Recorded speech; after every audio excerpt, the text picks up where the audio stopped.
Hey y'all, and welcome to Trials to Triumphs. I'm Ashley Blaine Featherson-Jenkins, but you can call me ABFJ.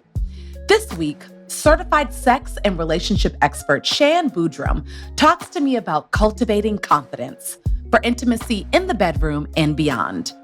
When you think of the word intimacy, what comes to mind? Do you think about sex, or do you relate it more to romance? Intimacy usually means being emotionally connected to someone else, be it your partner, a friend, or even yourself. It encompasses communication, trust, and authentic connection because at its core, intimacy is about what you share. I started out on YouTube because I couldn't find anyone to say yes to me. Essentially, I talk about a topic that's taboo and everyone's like, I don't really quite get it.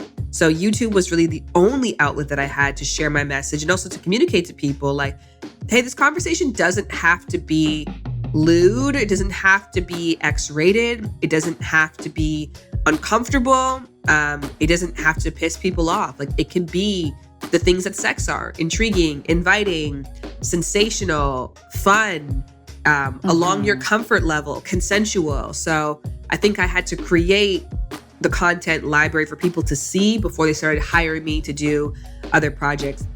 With over a decade in the internet, video, and podcast space, and almost 1 million subscribers today, Shan details the trials she endured to get others comfortable with her powerful message, and why for her, conversations on sex and intimacy have always gone far beyond just the physical.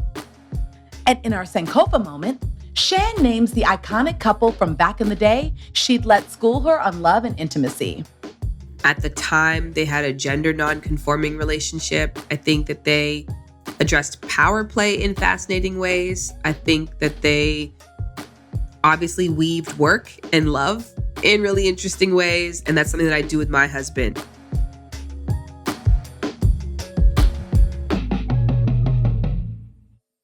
Hi, Shan. Hi, Ashley. What's up? Do you go by Ashley Blaine, ABFJ? What's...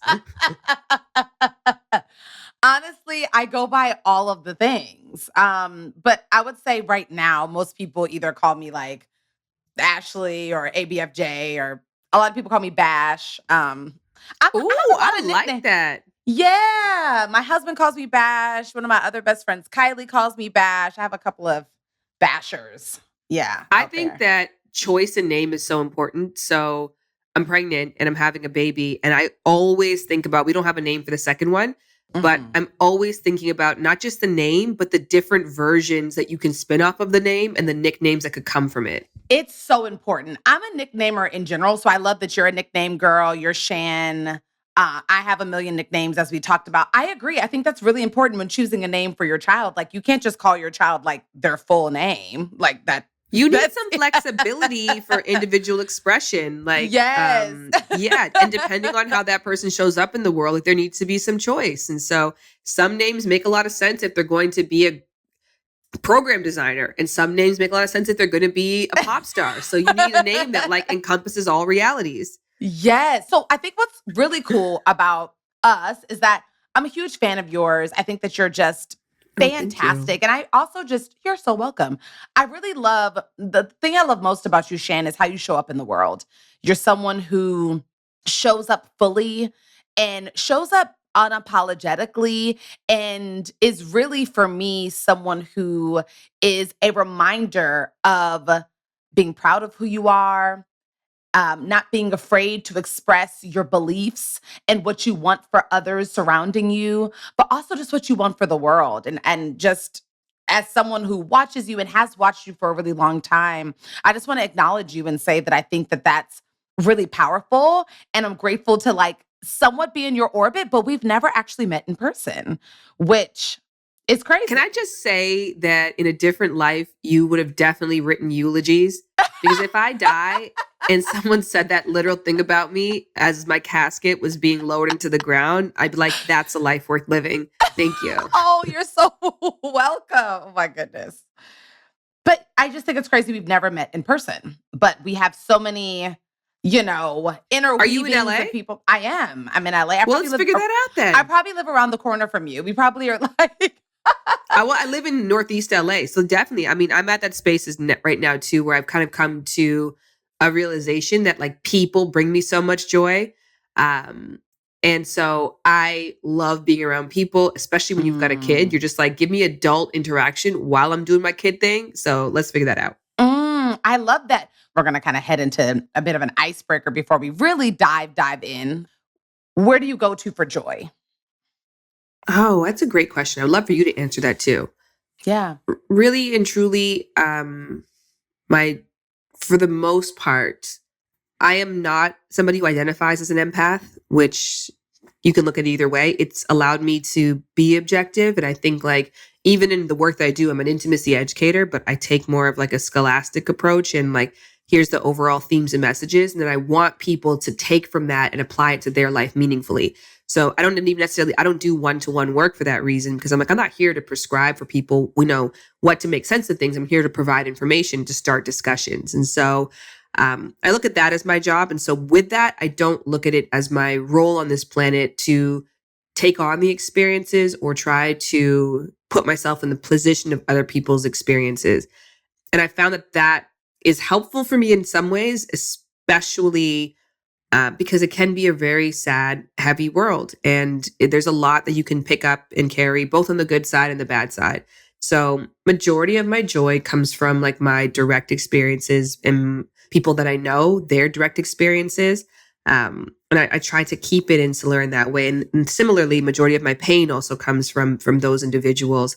And not to say that I don't experience empathy or, pain, but I find that it can be really, especially with social media or with the 24-hour news network that we're now on, where there's constant information all the time.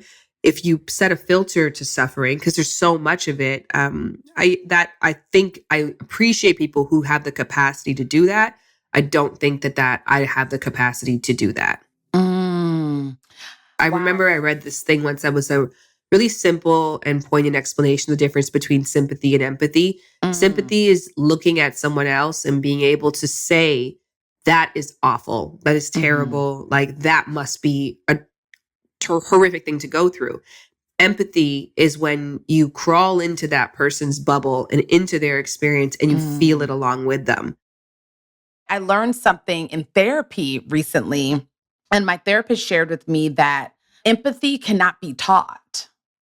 And I think we are searching for empathy in people oftentimes that are naturally not empathetic. But that doesn't mean that they are not sympathetic. That doesn't mean that they don't have feelings.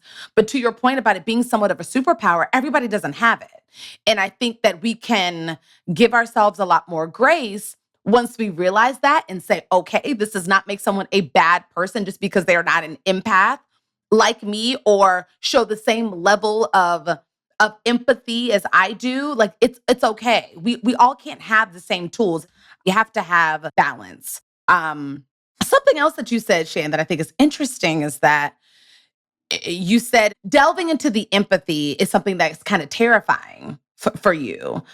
But I find that to be so interesting because I think people would assume that not much is terrifying for someone like you who literally, makes a living and is passionate about talking about the most intimate parts of who we are. Yes. So how do you kind of explain that to me?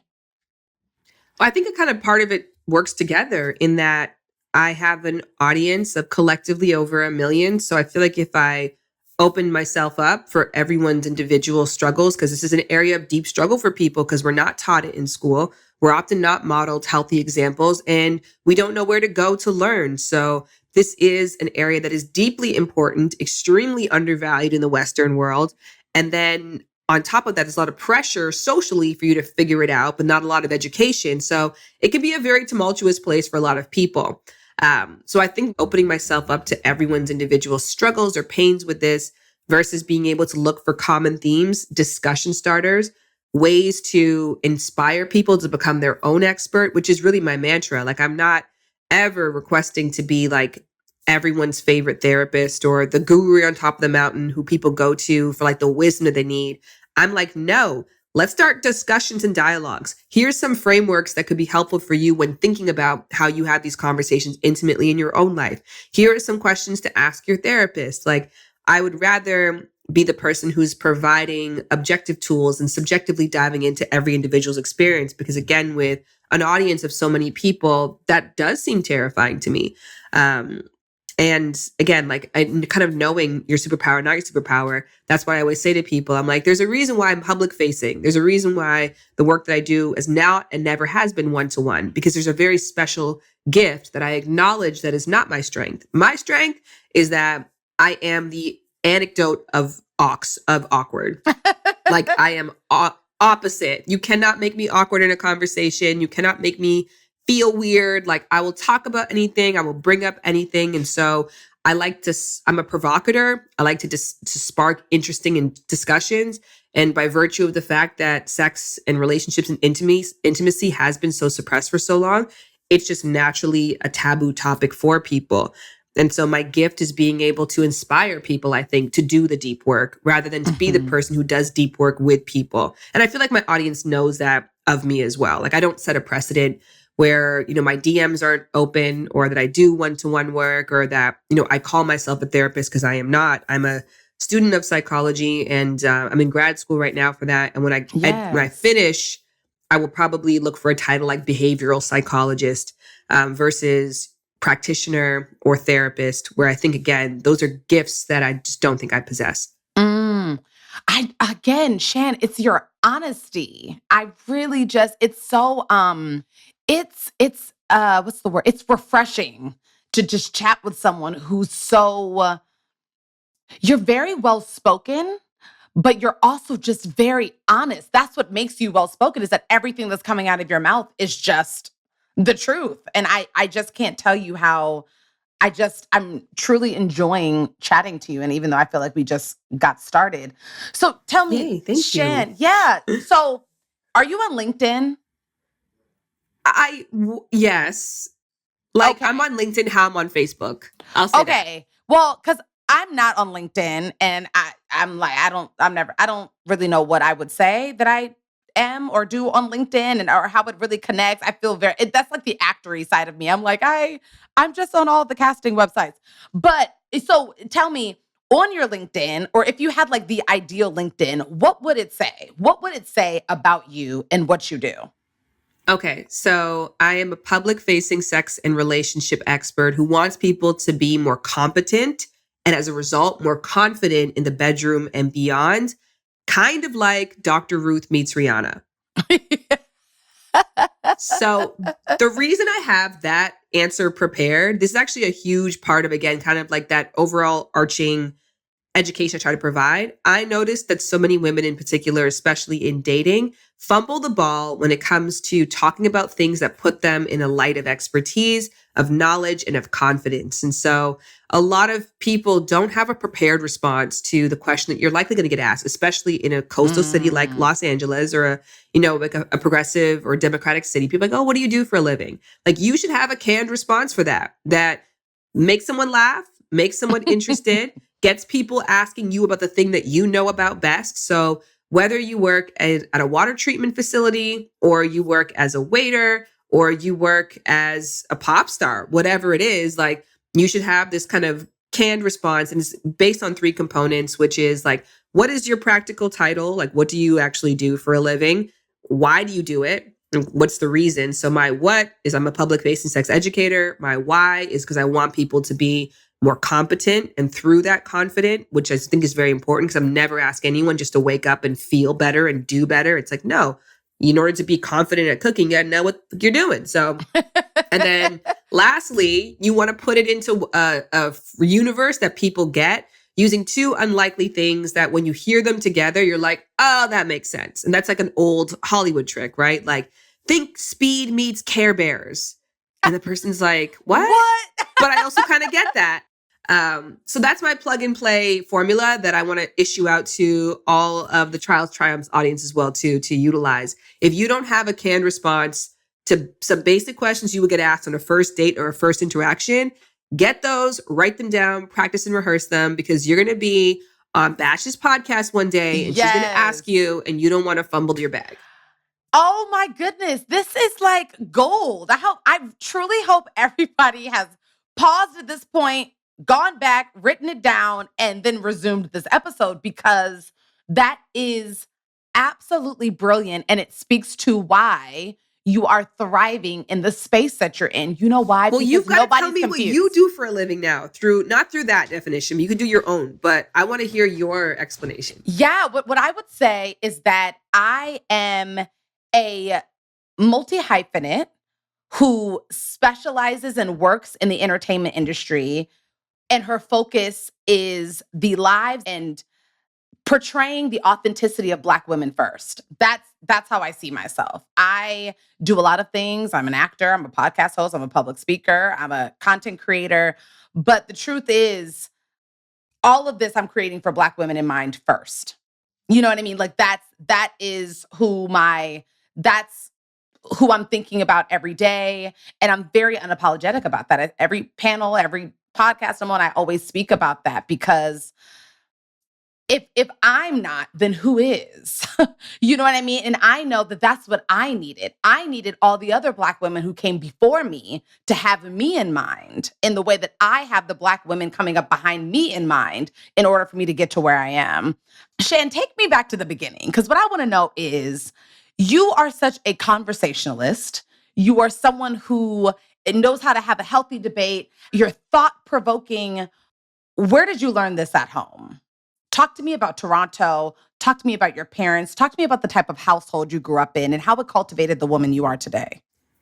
Oh, 100%. I think what I do for a living came from me, to be honest, because I did not necessarily come from a household or a culture that was encouraging of talking about sex and intimacy in general. That just came out of personal interest and then a response to a lot of the suppression that I experienced, and a response to the fact that despite the suppression, I still went out there and made decisions. But because I didn't have a good background information, or I didn't have resources to go to, I made pretty bad decisions. So I started my career as a sex educator because I had a really negative time. So it wasn't like, oh, I had amazing people in my life, so I want to turn around and be that for others. It was like, I didn't have anybody and I made some awful choices. And when I decided to actually look to traditional education because I was just at my wit's end, that's when things really turned around for me. So I thought, how can I make this information more accessible to people and more interesting to people who wouldn't necessarily go to a library? But when it comes to being outspoken, like I think like 90% of questions people have about like me as a person could be answered by meeting my dad. My dad is Ditto. wild person. My dad is a 1 in a billion people that you're just not going to meet often. He's a very intelligent person. He's a provocateur.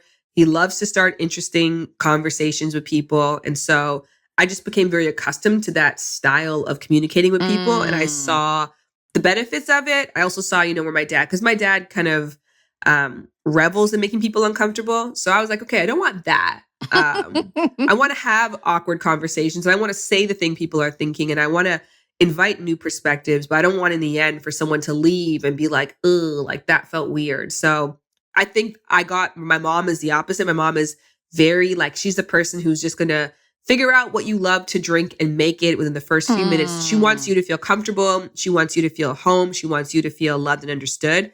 So I feel like I got my dad's sort of provocateur, forward thinking. And I also got my mom's like, by the end of the day, I still want you to leave here and feel like I enjoyed that exchange. So that's the mix. Wow. It's so crazy how we truly we're just our parents. Like, yeah.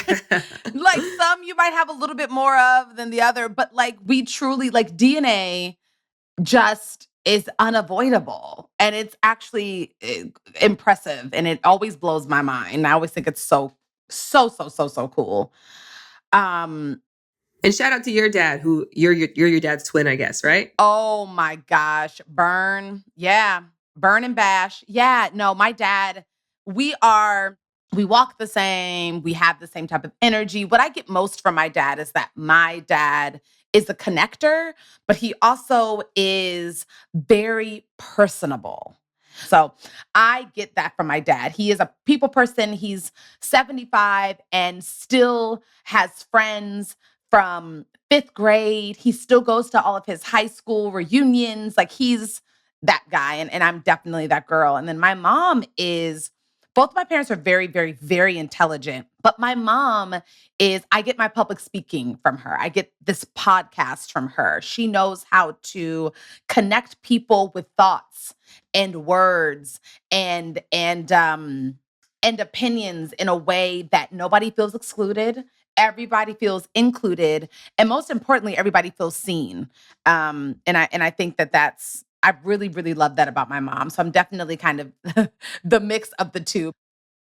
So I want to go to vlogging, Shan. Tell me, does vlogging seem like a thing of not the past, but kind of a thing that like you used to do really heavily and now you kind of have just evolved? Is that what it feels like to you?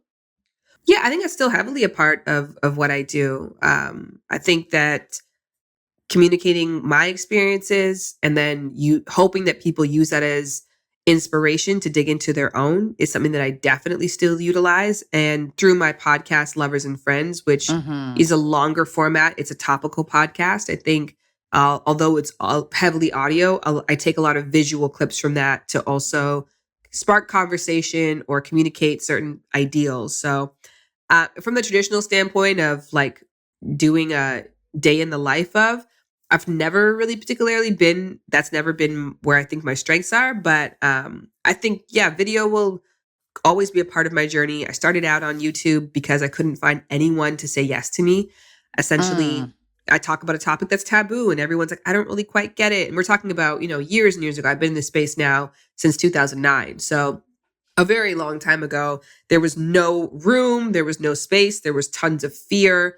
And there was generally like really little understanding as to like how this could provide value and furthermore, how it would not piss off advertisers on more traditional platforms. So YouTube was really the only outlet that I had to share my message and also to communicate to people like, hey, this conversation doesn't have to be lewd. It doesn't have to be X-rated. It doesn't have to be uncomfortable. It doesn't have to piss people off. Like it can be the things that sex are: intriguing, inviting, sensational, fun, along your Mm-hmm. comfort level, consensual. So I think I had to create the content library for people to see before they started hiring me to do other projects. And so now I think my life is a mix of both, where I don't ever want to abandon that because that's what gave me my start. And also I love being in total control of exactly what I said. Whereas if I'm Mm-hmm. on your podcast or anywhere else, I don't know what you're going to edit in or edit out. So it's always nice to have a home base where you're communicating directly to your audience in your own words, in your own pace, the way that you want things to be heard.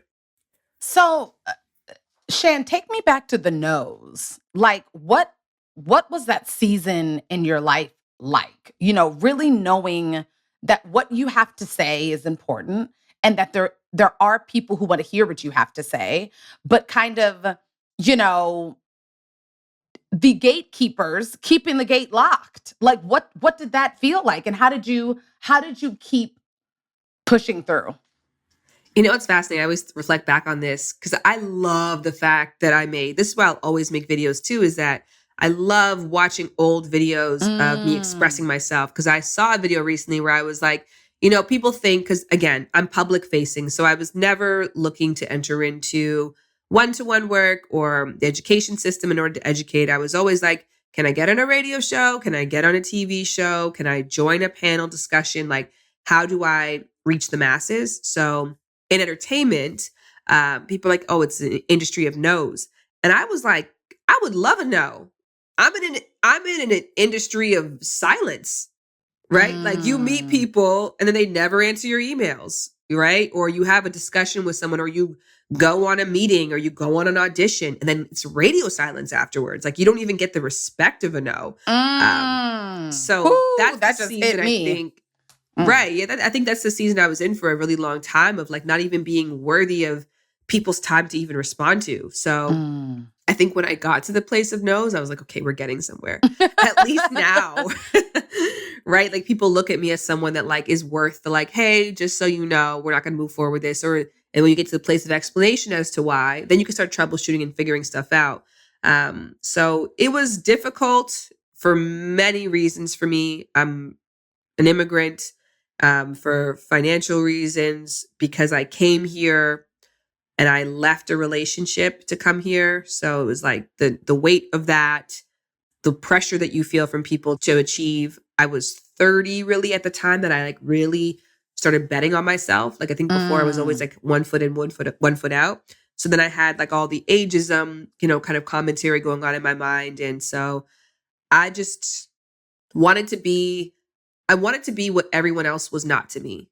The person who actually thought I was worth the investment.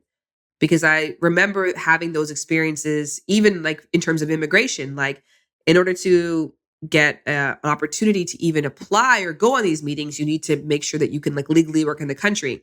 And immigrating is very expensive. And I remember the first time that I got that bill in front of me and it was like, $5,000, which is like the world of money to me. And I was like, okay, if I can't dig deep and say yes to myself and say yes, that I'm worth this investment, then I can totally empathize with the other person who I go to for a job who says no to me because they're like, I don't think you're worth the investment. So that's what I always kept in mind too, of like, hey, be the change you wish to see in the world. If you want other people, to think that this is something solid or think that you have something to offer, you have to be willing to put your money where your mouth is for yourself, even if you can barely feed your own mouth. And obviously, things worked out in my story, which I'm really grateful for. But I always look back at that version of myself and just high five them all day long. Because, man, I don't know if I would have that stamina today. But I had a lot of bandwidth for rejection. Wow. I'm just so happy you're highlighting that because that oftentimes can be the determining factor in quote unquote what you consider to be a personal success. Is you have to decide that you are worth the investment before you can expect anybody else to say the same thing. You cannot be frustrated with others for not thinking something that you don't even think about yourself, that you don't even believe about your own future. It truly is like you have to have the most positive outlook about yourself and about your life and about your experiences.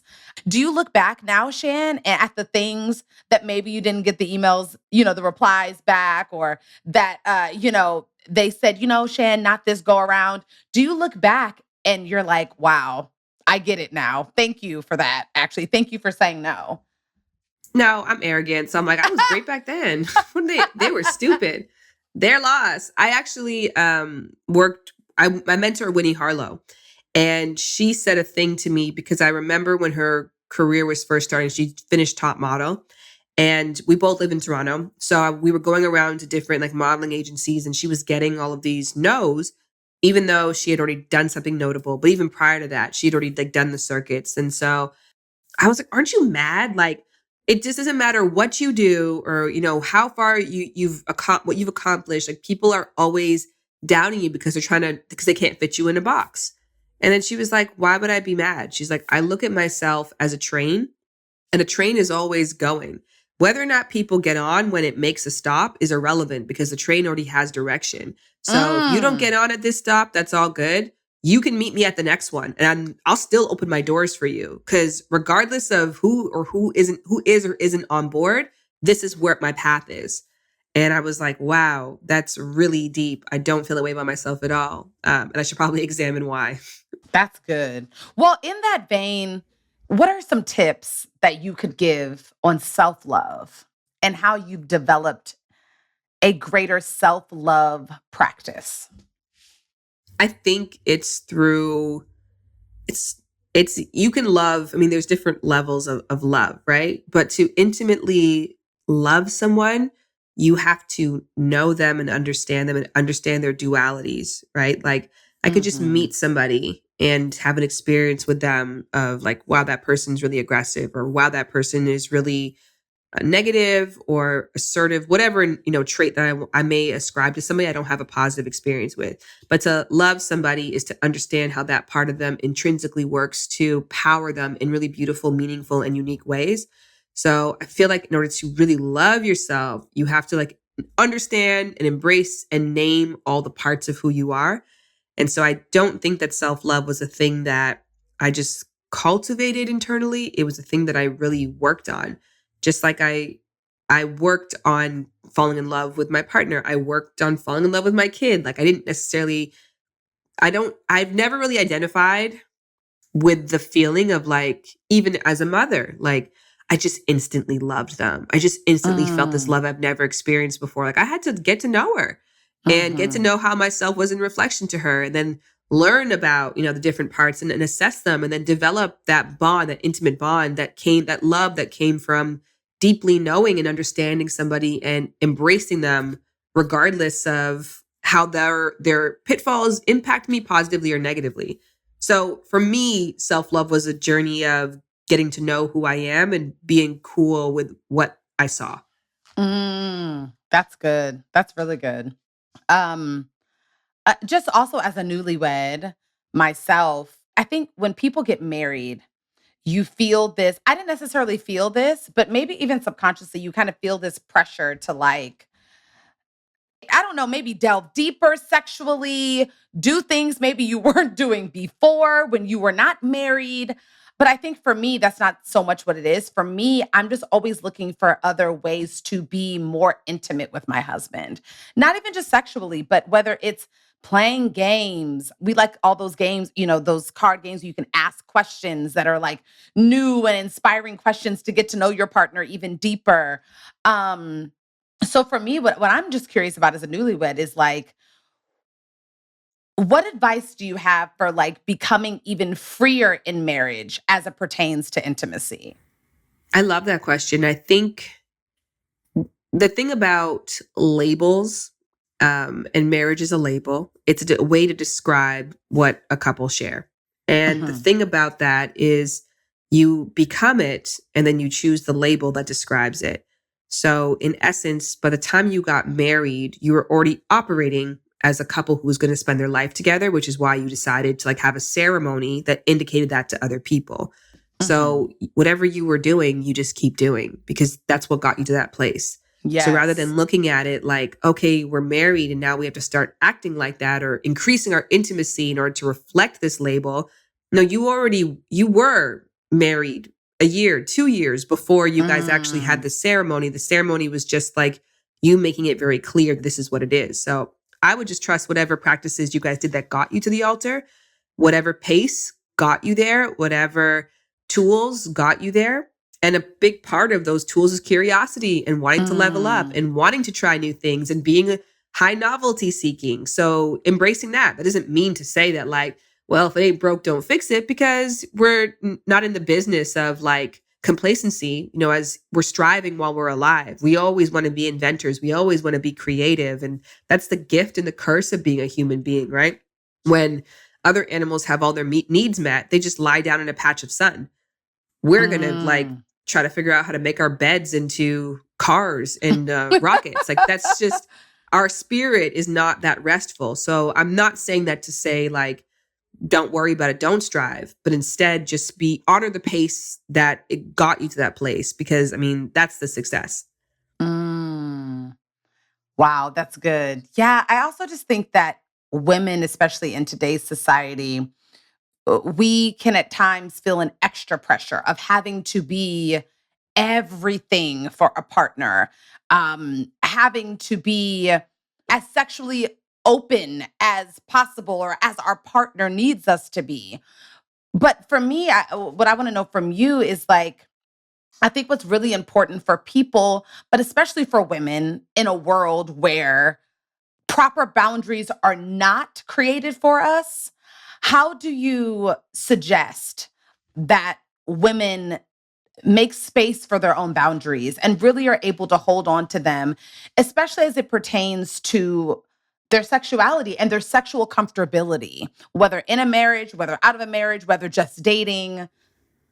I love that question. And I'm going to quote another Ashley who you should have on the Mm. show, who's just literally one of the most phenomenal speakers I've ever met in my life is Ashley C. Ford. Ashley C. Ford is like such a light. But Ashley said to me, which is a big aha, is boundaries are not a way to keep people out. It's a way to keep people in.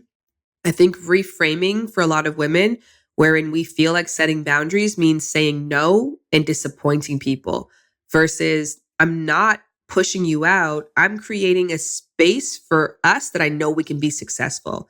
And I'm giving Mm. you the roadmap and tools to understand how I want to be loved so I can love you back in return, the way that you need to be loved. So Ooh. I'm doing this for us. I'm doing this because I care about you. Because the truth is, I don't set boundaries with people that I don't ever intend to see again or I don't really care about, right? That's Because I'm real. like, it's not even worth my energy. So the fact that I'm communicating these vulnerable parts and intimate parts of who I am, and I love what you said in that it's not naturally set up for a lot of women. Like the understanding, we know if men work all day, that when they come home, they need me time to recharge. But for women, we don't even necessarily think about me time because we're like, well, you always come second. You come second to your husband or to your house duties or to work or to your kid if you have one. Like we think of women as nurturers that we like naturally enjoy giving rather than enjoy receiving or recharging. So you have to rewrite that script and communicate to people how it's going to benefit them, which also sounds like a nurturing thing. But the truth of the matter is that the reframe has to happen where you let go of the fact that putting you first is a disservice to others. And then also where people understand that when I put me first, you actually benefit from that. So trust me, even though it sounds a little bit backwards, in the end, we'll have a deeper bond, a deeper connection, and I'll be more recharged to show up for you in the ways that I know are meaningful for you and more receptive to hearing that because I won't be agitated or irritated by our exchanges. Wow. That's exactly what I needed to hear. A reframing of boundaries. I think you're right. Like when people say they're putting up a boundary, it's often with a little hostility. It's like, hey, I need to set a boundary.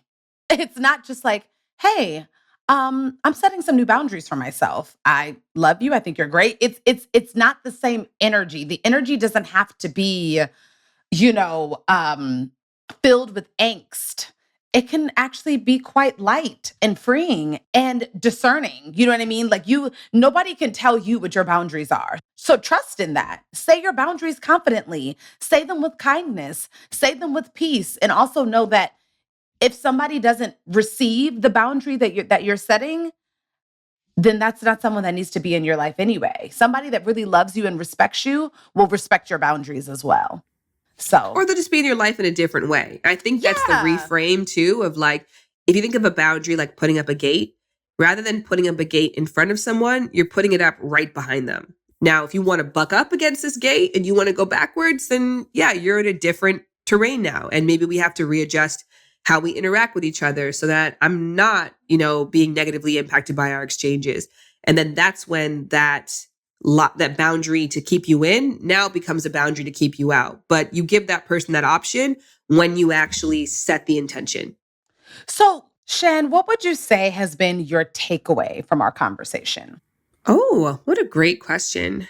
I think in general, right, just having respect for the different ways. I loved what you said about us not all having to be the same and being able to acknowledge a superpower in someone else without feeling like we have to become that ourselves. So finding beauty in people's differences and utilizing that and celebrating people for that without being jealous of that. I think that's a really, really beautiful point that you brought up. And I'm happy to have met, someone like yourself.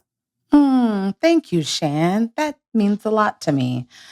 Let me see. My takeaway is always recognize when you're in the presence of someone who is teaching you something. Um, I just feel really blessed to be in a moment with you where I feel like I am leaving this with more intellect than I came into this with. That is a gift. It is a moment in time to be celebrated and cherished. And it's a reminder to always keep people around you who can do that for you, who you can have a conversation with, and you're instantly better after it because of the conversation. And that's what you've done for me and what you will continue to do for me as we hang out in LA. Yeah. I just think you're one of the most insightful people I've ever talked to. And I think that is that's really an insane amazing comment coming from you when you talk to, what, I'm gonna give you a chance to take that away once you talk to Ashley. You be like, you're in the top 300. You had to get bumped off the top 200 list after that. But thank you. I really value that. Oh, for sure. Well, Shan, listen, I thank you. I respect you greatly and I really honor you. I'm so grateful that we were able to have this conversation. And I'm just grateful for your transparency. It's just so refreshing. Well, thank you so much. And thank you to all your listeners for giving space for this dialogue and this love fest that we've had. And I hope they're inspired to have a similar love fest with someone else, because this was a great joy. Yes, such a joy. Oh, thank you, Shan.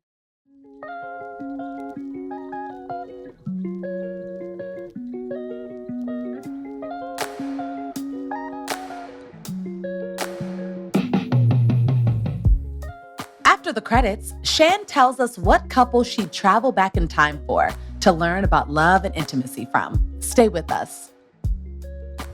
Thank you so much for listening. This podcast is produced by LWC Studios for OWN. The show's executive producer is Juleka Lentigua. Its senior editor is Verilyn Williams. Sound designer is Cedric Wilson. Managing producers are Camille Stennis and Paulina Velasco. Assistant producers are Michelle Baker and Shanice Tyndall. If you enjoyed listening to this episode, and we hope you do, please make sure to subscribe, leave a rating, and review wherever you listen to your podcast to ensure you hear the next one. So, Shan, tell me, which iconic couple would you have loved to sit down and learn about love and intimacy from? It could be from any time period, anybody. I'm going to say Cleopatra and Mark Antony. They had a really interesting dynamic. They're very interesting individuals. At the time, they had a gender non-conforming relationship. I think that they addressed power play in fascinating ways. I think that they obviously weaved work and love in really interesting ways. And that's something that I do with my husband. So I would love to learn from them. Ooh, that's good. That's a really good one, Shan.